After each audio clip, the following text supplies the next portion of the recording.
तो hello friend भिडियोटा देखी नियंतु restaurant style आप घर केमी खाଇବା बनेबे। तो ये जो आसीस्टाट अच्छी बिरियानी पे पानी से चढ़ाऊँ कारण 10 केजी बिरियानी मत बनवार अच्छी। तो फाइनाल देखिए तुम बिरियानी पे पूरा मसला पकई सारे कोथमीर पुदीना सब गरम मसला पकई सारे। तो ये इंडियन से चिकेन फ्राए मारे पलव पर तेणुक 4 केजी चिकेन कटाई देखिए कटे चिकेन पड़गला। तो 10 मिनट फ्राए कर सारा मसला पड़ो। तो ये बिरियानी पे अलरेडी चिकेन कटाई मैग्नेट करा पड़ो। तो फाइनाल देखिए तुम बिरियानी चिकेन पूरा मैग्नेट हो जाए। तो एक देखिए तो मुझे अलरेडी मो पानी गरम होता है राइस पकई 30% राइस भी मोर रेडी है बिरियानी चिकेन पर पकया। तो फाइनाल देखिए तो मुझे चिकेन पर ना राइस भी पकई देती 30% राइस मोर रेडी होता। तो फाइनाल देखिए तो बिरियानी पूरा रेडी हो गलानी। ताको दम दवा 20 ରୁ 25 मिनट दम दिया।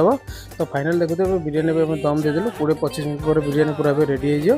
तो देखो फाइनाल मो बिरियानी पूरा रेडी हो जाए। तो बिरियानी जो खुशबू बहुत जबरदस्त खुशबू आती। तो ये मुझे डाल फ्राए से इंडियन से मार्च पालक पनीर।